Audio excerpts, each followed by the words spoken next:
Hey everybody, what another GMG review. Today we're taking a look at the Necromunda Core Rulebook 2023, which is up for pre-order today from Games Workshop, and which was kindly sent to me as a complimentary review copy.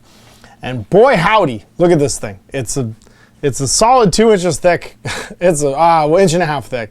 It's a big old like tome that compiles pretty much all of the major rules from the last 5 years of Necromunda releases. So Necromunda 2018, obviously, reimagining the game and bringing it into a kind of more modern activation-driven game design, as opposed to being I go, you go, became alternating activation.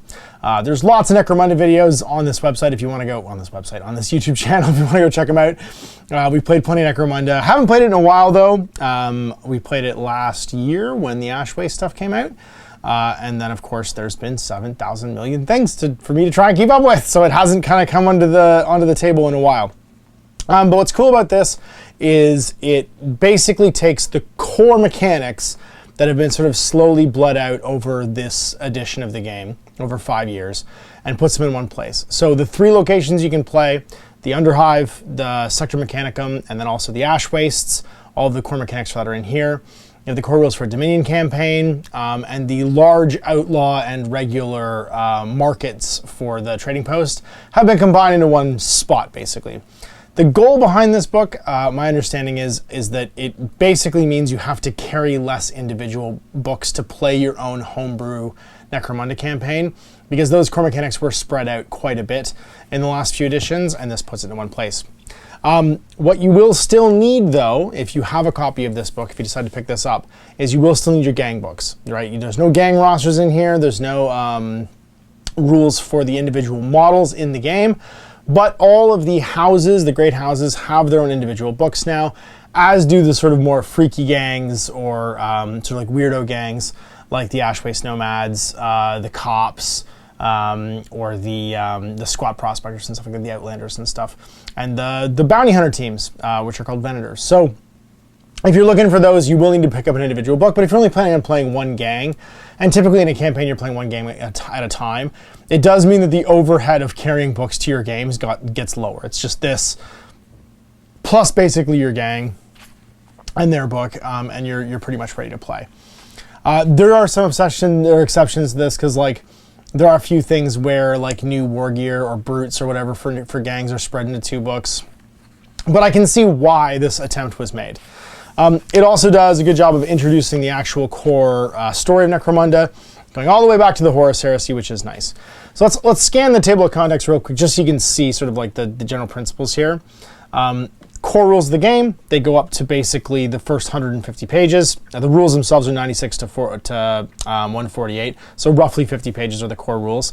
The anatomy of a fighter and a fighter card, and vehicles, and it's all ratified into one, so you don't have to have your vehicle rules like sort of set aside, and it does explain that you can, if you plan on playing games in the Ash Wastes, because of the 7 scenarios in here, 3 are Ash Waste scenarios, which I thought was cool. It means that the vehicles haven't been sidelined. They're still in like the core idea of the game, is that eventually you leave the hive and you go drive around your Mad Max dune buggies and fight people.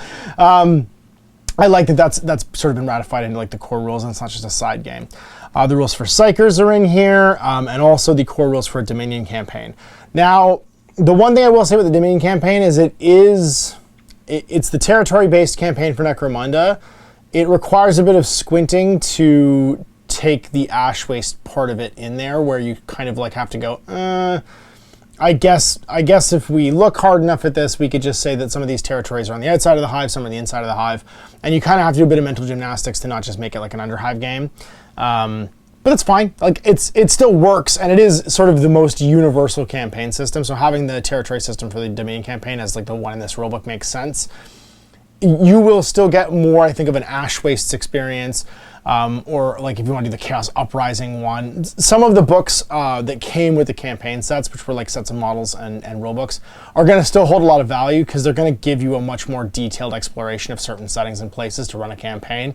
This is a great place to start, though. And if you don't have those books, it gives you sort of the bare bones of what you need to play, which is good. In those settings, like playing in the Ash Waste and stuff like that. You get some lovely color sections in the Battlefields showcase after those 7 scenarios, like I said. And then you get a nice little arbitrator section, which gives you some actually really cool, and there's some throwbacks in here I like too, like the Cyborg Assassin mission from White Dwarf, like in the 90s is in here.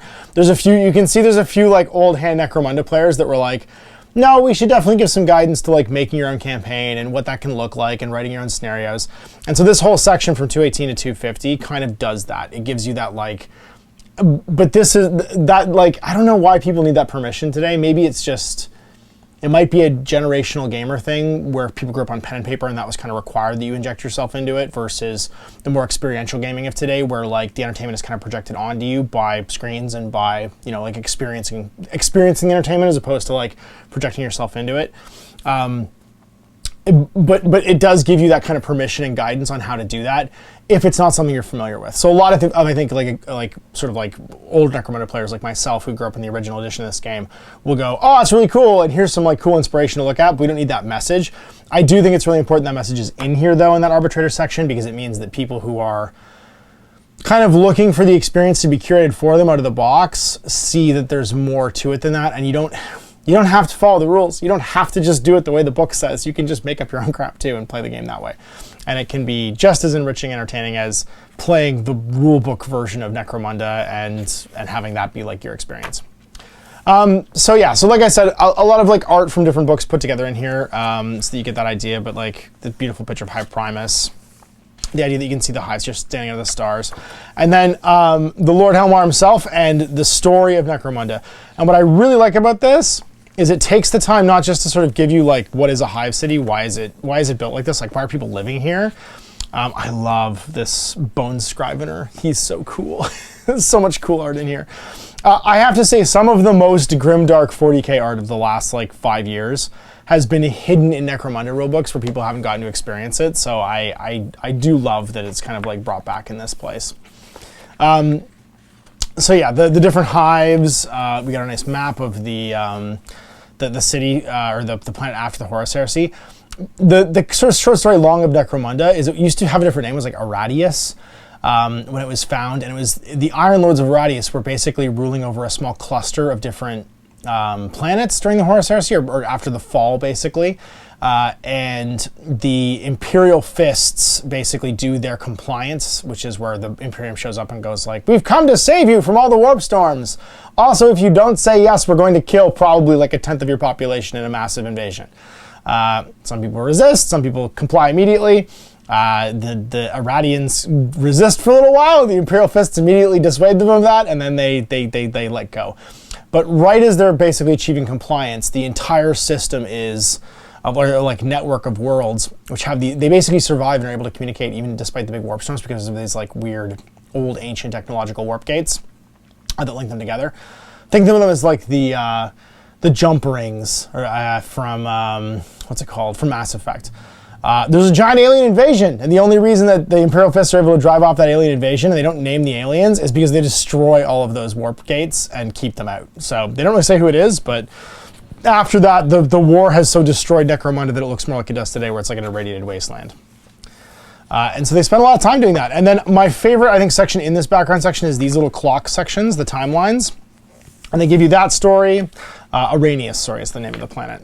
I think I said Arrhenius, but it is irradiated, so it kind of makes sense. The lawlessness, the overlords, and like the rise, basically, of the 7,000-year Helmar dynasty, the noble wars, and then like today, what's kind of going on. I love that there's a miniature for this, the Great Horologium of Necromunda, which is kind of like, imagine this as like a giant punch-in, punch-out machine for working in a factory, except the entire planet runs on it. So everyone has to punch in and punch out, and the shifts are all super important. So now we're into that 50 pages, or roughly 50 pages of rules. So Warhammer Community did a better job of summarizing like the 7 main changes in here. There are a few to like the way cool works, to a certain like status effects work. I'm not gonna really, this is a review of the rule book, not the game, so I'm not gonna really focus on this because the Games Workshop already did it themselves. So if you're interested, go check out the Warhammer Community articles from last week on the small minor changes like quality of life improvements in the rules. But I will say that this is, I'm happy that this doesn't just put in the core rules for the game, but as you can see here, also vehicles and fighters as well. So when you found the gang, you get your budget for your guys and also your budget for the vehicles that you're going to have when you are playing, and the crew members as well. So equipping vehicles, like it's all just baked right into the core like creation of your list. As are the rules for exotic beasts. So it's nice because you think of this as like a sort of a collation of all of these books. They're all right there in the beginning. And if this was the first Necromunda rulebook you ever bought, you would know all of these kind of additional bolted on later on rules from the 2018 edition. You just know them right from the very beginning. It's way easier. There we go. This is the actual core rules for your basic actions and stuff. And then it shows you the different ways to play. So there's 3 ways to play Necromunda. If you haven't played this current edition, there's the Underhive way, which is where you're playing on a sort of like 2-inch gridded mat. Not that you're using the grid, but it uses sort of like the tunnels, and it's a little more 2-dimensional, sort of the way that you're interacting with the terrain, versus Sector Mechanicum. Versus, actually, it looks like the Sector Mechanicum's almost been done away with. But then the Sector Mechanicum section, which is more like the original Necromunda, where there's lots of gantries, and it's almost like an indoor-outdoor thing. And then finally the Ash Wastes section of doing it, which is you're outside the hive and you're on the road. And that shows you the rules for vehicles and stuff too, so how you hit and wound and do stuff against vehicles. So as we get through here, we get to the campaign system, gaining experience, the rules for psychers, which is nice. Again, all that's just in here. And then lots of nice showcases. So the color sections in here are really kind of, I would say, impressive, because they're not just studio gangs. And I kind of like when they do that. Like, I would rather see more achievable paint jobs and creativity and model kits not being used exactly the way they come out of the box in Games Workshop games than not. And so I'm really happy when I see people's actual paint jobs where it's like they're not striving for perfection, they're doing a theme or they're doing their own stuff, and they're making cool conversions or using models that are kind of like out of character. I appreciate that, and I like that being in here. Stephen May's Seekers of the Drowned one, which is very Cthulhu-y. Like feels like that might not be the Emperor. The Emperor might not be the Drowned one. And then Eddie Hoare, who's I think the studio lead now for this, and his Sun Gun Sisterhood. Lovely paint jobs on those as well. The Dominion campaign, so like I said, this is sort of a mash of like how do you take the Dominion campaign from the original rulebook and then make it also include some outside the battlefield stuff. And then here we have the Underhive and the Ash Wastes. So they've kind of gotten rid of the Sector Mechanicum, and alternatively say Zone Mortalis, because Zone Mortalis was a game mode in and of itself using tiles and like 2-dimensional terrain. And we played a lot of Zone Mortalis. They just call it Underhive now. So an Underhive battle is either Sector Mechanicus or Zone Mortalis, and then Ash Waste is outside the hive. And I think that's fine. You can have tunnels if you want, but you can also have upper levels if you want to do the sector, sort of the Underhive version. And honestly, now that these exist, I think it's fine to just have the Underhive terrain be more 3-dimensional and less 2-dimensional too. And all the Ash Waste terrain, which I really enjoyed painting and haven't gotten to take out in a while. And all the special rules for scenario special rules, like the Beast Slayer, loot caskets, booby traps and stuff, because all kinds of weird things can happen in the Underhive. And then conditions, which are like what region of the Ash Waste you're fighting in and what's going on. What season is it? Is everything on fire? And then my favorite imported from Gorka Morka rule, the Rolling Roads rule, where you're having a chase and the terrain's moving around your vehicles as opposed to your vehicles just moving, which I think is really cool. Then we've got all our scenarios, and you can see here the first couple: Border Dispute is an Underhive battle, Smash and Grab is an Underhive battle, the Trap is an Underhive battle, and then when you get to the Fuel Hunt, it becomes a Ash Wastes battle. Settlement Raid is an Ash Wastes battle. And then Cargo Run is a Rolling Roads Ash Waste battle, which I think is awesome because you have to protect cargo. And then Rescue, which is the 7th mission, which is the one you usually play if you've been had a guy get kidnapped. And then some more lovely terrain. I like that some of these are like smashed. Like clearly some of these are blown up and burned, and then some of the outposts are like still in one piece. Extremely cool. And then an Underhive sector where you can see, again, they've mashed up the Sector Mechanicus and the Zone Mortalis terrain to make it kind of like together. Which, again, I think is fine. Up to a 4x4 table. And they actually do give you some table dimensions. They're like, if it's less than 2x2, it's an Underhive, like kind of Zone Mortalis table. If it's more than 3x3, then this is what your gang size is. Yeah, there's the Underhive market. And if it's more than 4x4, it's probably outside. And then the Arbitrary Tools, this is that cool, hey, look at the weird things you can do if you want, and here's some ideas for it. An Iron Man campaign, classic campaign, escalation campaign, last gang standing. It only consists of 6 single phase with 6 campaign weeks. And you cannot recruit new fighters, so if people die, they die. And you basically fight until everyone's dead. I love that desert island idea. Hive empires, nomads in the Underhive, perpetual campaigns that never end, because of course they don't. That's pretty much every campaign. And then rules for gang tactics and different like upgrades for like if you're doing arbitrator rules. Special rules for exploding weapons and wild grenades going like off into the distance. Having civilians show up, having hive dwellers show up, which I think is great. They give a stat line for those. Underdog tactics, if you're really down in gang raiding, which could be useful in the last man standing one. And then these cool like arbitrator scenarios, which are designed to be like asymmetrical. They're designed to like have a person maybe have a huge disadvantage or advantage. The Ghast Harvest, where you're trying to get ghosts. A shootout, which is a classic, like the shootout is a classic first edition Necromunda one, where like you slowly walk towards each other and then you have to do like a quick draw, which is amazing. The Murder Cyborg, which is an old White Dwarf one. It's basically designed to be like it's the Terminator sort of thing. And a pit fight, because why not have a pit fight? These are old school scenarios brought into the current edition as like examples of what you can do, which I think is great. And then we're into showing off the core gang tactics, which you can just pick from, because the cards I don't think are still in production. Although today you'll get to see a review for some other cards that are now in production, which I think are kind of neat. And then all the skill descriptions, the trading post, which includes the outlaw trading post stuff, which is nice. And you also get a selection of like the like crazy illegal stuff, like the Mantle Malefica. Constructed from pieces of gore-forged metal, a Mantle Malefica incorporates profane icons and warp-infused materials, protecting its wearer from harm. So basically you get like a crazy like chaos suit of armor. Reflex shrouds, field armor. So it again, taken from lots of sources to kind of try and put as much as they can into one spot. Lots of crazy bionics. Gang equipment, personal equipment, an Archaeotech device. We don't really know what it does. We'll roll to see what it is. Armored undersuits. So if you're looking for like your generic gang equipment, it's usually in here. Chems, because you want to do drugs when you're in the Underhive. And then all your cool weapon accessories for hiding things. Rules for service skulls, rules for exotic beasts. Not all the exotic beasts are in here though, so don't expect them all to be, but like the generic ones are like a giant rat, a cyber mastiff who's been hacked, a grapple hawk, a gyrinx, my favorite miniature, and then the Caryatid, I think it's Caryatid, the little weird angel babies that are good luck, but if they leave you, it's bad luck. And then all of the special rules for your weapon types, so like what does parry do, what does power do, what does melta do, as a quick ref, and then more great showcases of the miniatures for all the different gangs. Which gang do you like? And what's nice too is if you haven't played this game before, there's kind of an overview of like what the gang plays like here in the corner, not just a description of like who they are. So like House Delac, skilled in stealth and subterfuge. House Delac are the mysterious cloak spy masters of Necromunda, adept in ambush and assassination. So like it kind of tells you like how they are and how they are to play. The Ashways Nomads, the Ironhead Squad Prospectors. This is a gang I still need to paint. I still need to paint my Shaman for this one. But I have the big guy and I have the rest of my squads I need to paint actually for my Prospectors. Maybe when we do Necromunda campaign, I'll do them. I have to paint my Corpse Grinders too.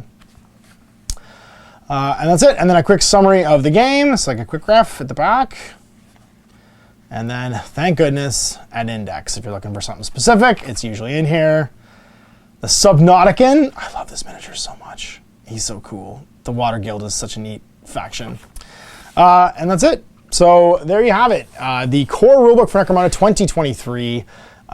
Someone's done a lot of work to try and put as much of the sort of disparate and like spread out rules for Necromunda into one place. And I think they've done a fine job. I think if you were to pick up Necromunda Day through this rulebook, you'd have pretty much everything you need. Not having the gang lists, obviously, is a challenge.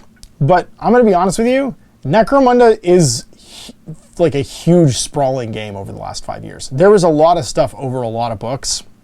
The last Core Rulebook was great for putting everything kind of in one place and then having the Gangs the Underhive book on top of that. I thought that 2-volume was fantastic.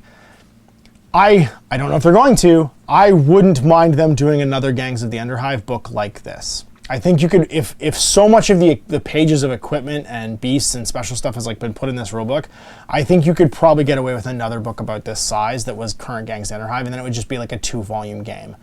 And that would mean they could keep those other, like your other stuff would still work, but they could change any tiny little tweaks they wanted to do. and then have the game be accessible in like 2 books, which I think would be nice. We'll see if they do that or not. A lot of the house books are relatively recent. I think that they're pretty respectful of Necromunda players' like appetite for buying new things. And I think this is more of like a quality of life improvement thing than anything else. 'Cause you don't need to have this. The minor changes are outlined online if you want to use them. And it's Necromunda. You don't like, it's not a tournament game. You don't care if it's balanced. It's a campaign game. Forget about it. Like a balanced campaign, balance goes out the window of a campaign game after the very first game. Actually, it's almost never in the game because it's just the perception of balance based on your budget that makes the game feel like maybe it's balanced or not. But yeah, you can just use the rules or not to change them. I do think it's great to have this as a resource though for people who want to get into Necromunda because it's a great game. Doesn't have a huge model. It's my favorite like scale of 40K game, right? Kill Team Necromunda, these like 10 to 12 model games where you can lavish much time into the grim darkness. Obviously, it has the most the feel of 40K, especially with the art direction and the fact that it's just in this like hopeless dark world.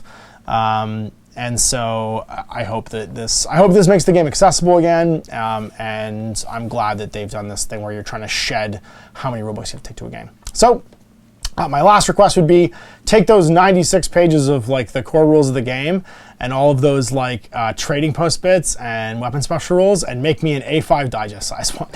Make me the smallest possible rule book that's like this big that I can just take to a game with me. Because I love this, but this thing weighs a lot. Like this is a good like 8-9 pound book. It's a lot of dead tree in this. But overall, like, especially for a game like Necromunda, you want to kind of collect your resources because they're fun to just look through and read. And this book's no exception. So big thanks for watching. Big thanks to Workshop for sending me this to review. Next time I'm Ash. Happy gaming.